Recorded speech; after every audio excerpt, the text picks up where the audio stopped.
1980s versus now. What happened to the cost of living in America? Gen X was promised that hard work would pay off. Spoiler alert, it didn't. How did we go from affordable housing and 99-cent a gallon gas to being financially broke in middle age and dealing with back pain? Hi, I'm Jen. You found my channel where I talk about all things Generation X or whatever I feel like talking about. Welcome. Do you remember when you used to be able to fill up your gas tank, grab a burger, rent a movie, and still have enough change left over to buy a pack of gum? Yeah, that would have been the 1980s. We're about to take a look back in time to a time when life was a little bit more affordable, little less technical, and we had a lot more neon. And then we're gonna come crashing back to 2025, where rent eats your soul and eggs are basically a luxury item now. So grab your Aquanet and calculator and let's go. Back to 1980. You're gonna see some serious shit. Okay, so the 80s economy. Imagine if Wall Street was in a cocaine-fueled frenzy, because it kind of was. Reaganomics was the name of the game. Tax cuts, trickle-down promises, and the hope that one day maybe the wealthy would let some crumbs fall off of their lobster tails down to us peons here in the middle and lower classes.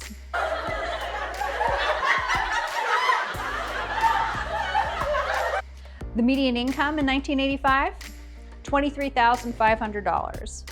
Mortgage interest rates were brutal, 12 to 14%. But the homes themselves, they were selling for an average about $60,000. You could actually buy a home without sacrificing your firstborn or splitting rent with 5 roommates in a houseplant named Gary. Gas, under $1 a gallon. College, affordable without selling a kidney. It wasn't paradise, but it wasn't a financial hellscape either. Sure, the 80s had its problems, big ones. But if you think things were rough back then, just wait. Let's compare that to today, shall we? Brace yourself. The average house price now, $423,000. Unless, of course, you want a fixer-upper, which is basically just a shed with Wi-Fi. Gas, $4 a gallon, maybe more. I paid $4.19 the other day. It's July 2025, by the way, when I'm making this video. Transportation costs are rivaling mortgage payments at this point, when you include car payments, car insurance, maintenance, fuel, all of it.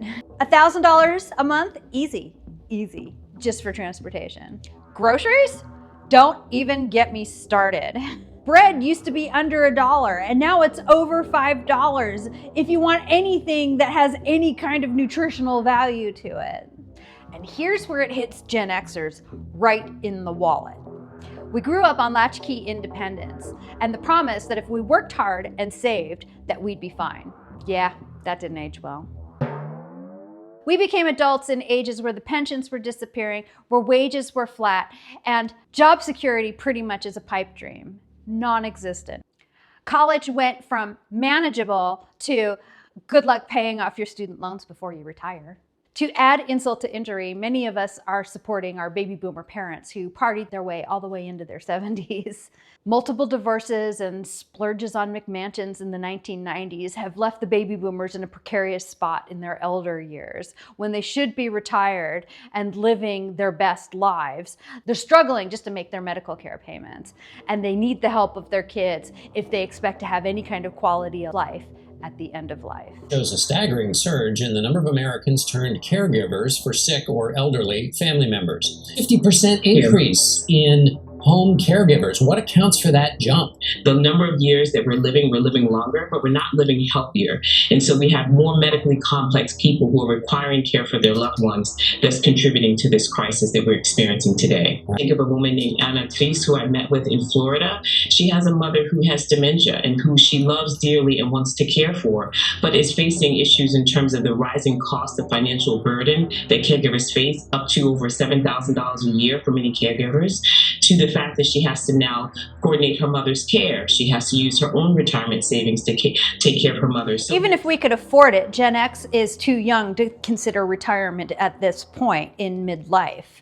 So we can't quit our jobs to take care of our parents, our aging parents, full time. Sure, our baby boomer parents do have their pensions to fall back on. But those pensions are not nearly enough to cover the costs of home health care, assisted living, or memory care communities, which could run in the thousands, if not tens of thousands of dollars a month, depending on the care needs of your baby boomer parent. So now we're in this weird sandwich: too old to be hip, too young to retire, and too tired to care. Good thing we learned to work hard back when we were still in elementary school, because this shit is hard. But hey, it's not all doom and overpriced coffee. Let's get real for a minute. If you have to put half your income towards your rent, the whole 50-30-20 plan that everybody recommends for how to budget your money is gonna go out the window. It starts to sound like a joke where money grows on trees or something. So what can you do? Number one, track every dollar. Not to chastise or shame yourself, but to know exactly where your money is going. Awareness is power. I did include some links in the description below of a variety of different budget tools that you can use to track your budget.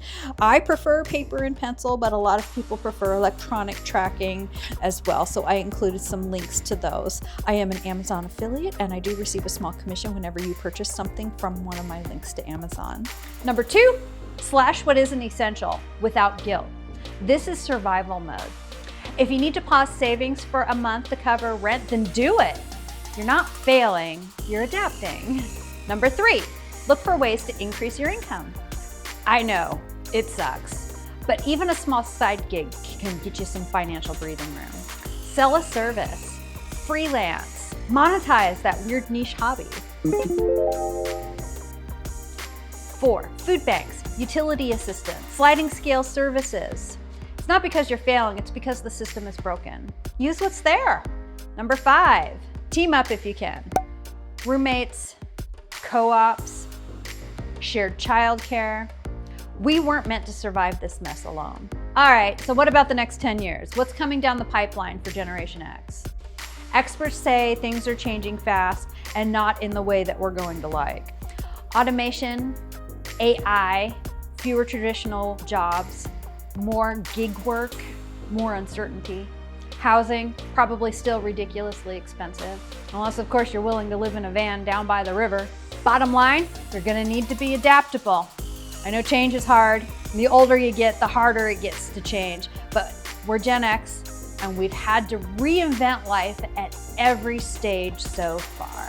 It also helps to gain some basic financial literacy and possibly a backup plan that might include chickens to save on eggs. Look, we can't go back to the 80s, even if some of us still use hair mousse. But we can get smarter about how we live now and how we prepare for the future. So tell me, what is the most ridiculous price you've seen out there lately? Eggs? Rent? College tuition? Drop it in the comments. Vent a little. If this video resonated with you at all, consider hitting the like and subscribe button, and maybe share it with a fellow Gen Xer to let them know they are not alone. The struggle is real. It always has been in our lifetimes, and it is ongoing. Budget like your future depends on it, because it kind of does. Thanks so much for watching, and I will see you in the next video. Bye-bye.